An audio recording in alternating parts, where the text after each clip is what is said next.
Kendrick Lamar's song, I think called Luther, just dropped out of the top 40 as it relates to the Billboard Hot 100.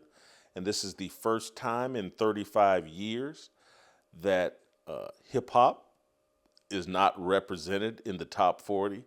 And I just want to praise Jesus for that miracle.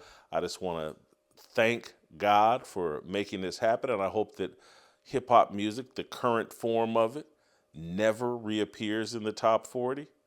I think it's an indication, once again, that there is a cultural shift, a vibe shift going on in America. Milo, I can't pronounce Milo's last name. You guys know I struggle with pronouncing funny last names.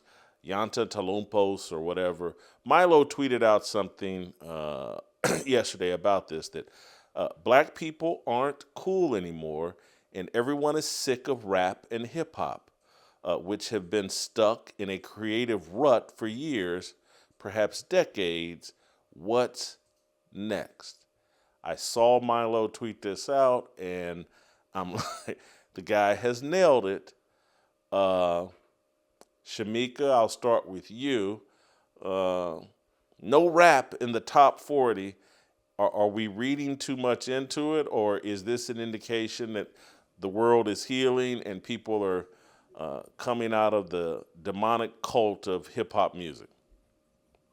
Jason, I don't know if I'll be excited until the next list really comes out. I guess I'm more of a pessimist when it comes to thinking that we're actually headed in the right direction. I have my days. Sometimes I'm very hopeful, and then other days I just feel like we're cooked. So I need another list to come out to see if we're on the right track. I was laughing though at Milo's tweet because it just goes to show black is now a list of behaviors. It's not really about skin color because Leon Thomas, who I think is number 10, is very black. And then Dean is mixed race. So it's just funny because it used to be the N word that was a list of behaviors. Now it's kind of synonymous with black, which is why I've been saying I want to unblack myself because even on the left and the right, they actually just attribute black to a list of behaviors, and it's not always good behaviors. So I thought that was funny because it wasn't completely accurate, but I understood where he was going. Chad, are we healing? Is this a good sign that hip hop, for the first time in 35 years, isn't in the top 40? Oh, it's an excellent sign. Um, and the fact is, when you look at this whole notion that blacks are cool, it's a marketing scheme, and it dates as far back as the Harlem Renaissance. There's a book that I recommend people check out. It's called Miss Anne in Harlem. Again, that's Miss Anne in Harlem, and basically what it is it it it showcases women who are not black. A lot of them are white, a lot of them are Jewish, who basically bankrolled and financed a lot of the art that came out of the Harlem Renaissance period. And there was another man, his name was Carl Van Vechten. He was a white guy out of Chicago who was, they called him the tastemaker or the trendsetter. And basically, he would write these pieces, these critical pieces for, I think it was the New York Times. He would go to different theaters and he would basically bring into vogue a lot of the art that he would see in these theaters. But then when he went to the Harlem area, to all the nightclubs, the jazz clubs that were there, he would basically talk about how it harkens back to the African jungle and how it's genuine and it's authentic and it's a far cry from the aristocracy of New York. And so, like clockwork, a bunch of white people began to pour into Harlem to watch all these jazz musicians, and he would basically take these people out of obscurity and make them larger than life. But what's interesting about Miss Anne in Harlem is that these, not only were these white ladies and these Jewish ladies financing a lot of these artists out of the Harlem Renaissance, they were actually telling them uh, how to act, what to do, what their whole aura should be, because they thought that they knew best what blackness was, and so their whole objective was to make black cool. And black artists kind of latched onto that. They made that their kind of image, and that kind of thing would continue well into the 20th century, into today. And so this whole idea of blacks being cool is beginning to be overshadowed by the fact that you now have people who are interested in K-pop and all kinds of other music around the world. And I think it's high time that that something like this occurs. To be honest with Reminds you. me of something. Ain't nothing new but the doers. Virgil uh, is. Are you? Me and Chad are optimistic. Shamika's a little bit cynical. Where are you at on this? Uh oh. There's always one. Unmute yourself, Virgil. There we go.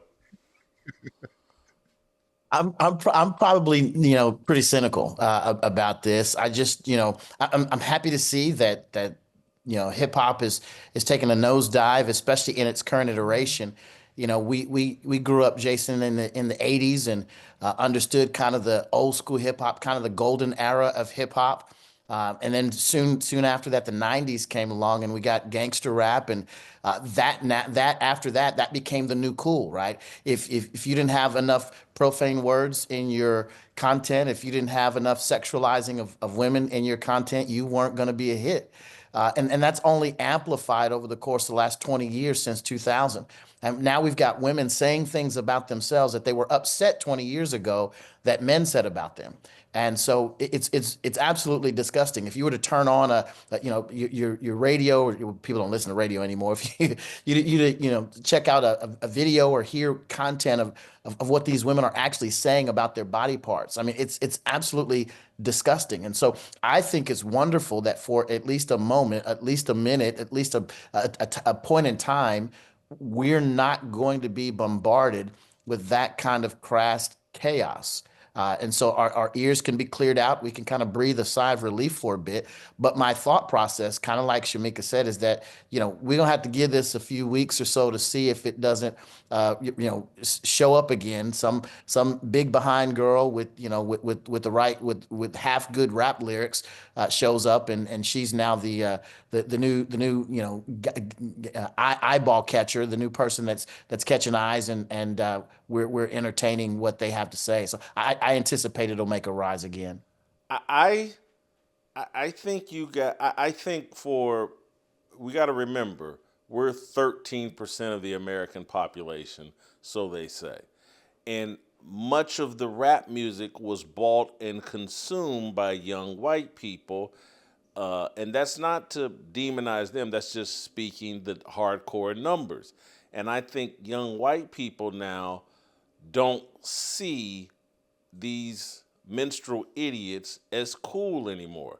I think they've been legalized, and this is what Nick Fuentes represents. And even though he runs around with Kanye West, but I think that a lot of these young white people are like, man, this ain't the cool thing. These dudes are gay. They're violent. Uh, you know, P Diddy is rubbing baby oil on all of them. I just think the cool factor is over, and I think the brand for a lot of these rappers, it's going to be hard to fix, particularly as it relates to black men, and that may be why they're bringing in what Bad Bunny to do the Super Bowl, and they're going to Latino up this form of degeneracy because maybe it's run its course. The black men and women as minstrel show, you know, it still attracts a black audience, but the white audience is leaving it, and these are just hardcore economic decisions that are being made. Shamika, what do you think of that argument? You know, Jason, I hope you're right. I do hope you're right. I'm trying to figure out, can they bootleg streams? I don't know. I don't, I don't know how this works now. But I hope you're absolutely right. I do know that a lot of people, the 13% probably don't spend as much money. But again, I know that I just saw Megan Thee Stallion came out with a new song this week. I think it was earlier this week. and it was just trash. But I will say I was a bit hopeful when I looked in the comments and I saw people saying it's the same talk. Same talk about body parts, same talk about sex, same talk about money. So I do think people across the board are tiring of hearing it. And especially for those men who do desire to have a wife one day, they understand that's not wife material. So maybe they're growing out of it. And I do feel like Generation Z are a bit smarter. I was telling you earlier this morning that I got in my daughter's car the other morning, and it was on a country station. And that's what she prefers to listen to. Her and her friends don't listen to the Sexy Reds or Cardi B, Megan Thee Stallion. And so I can really appreciate that she actually has a group of friends who come together and pray together, they fast together, and they don't listen to this type of trash. At that age, I wasn't doing that. So that does give me a bit of hope. Chadwick, the Chadwick she's speaking to, I think, is also reflected in the rise of gospel and Christian music and the popularity of that music. You know, when I think of Forrest Frank, man, he's really striking a chord. When I go out and talk to young people and mention Forrest Frank, they know who he is, they know his music, and they love his music. That, you know, Chad, I get me and you are the happy-go-lucky, naive ones that, you know, I think the wind is actually blowing our direction in other forms of music as well. Don't miss a second of Fearless. Hit that like button and subscribe to keep up with our latest content.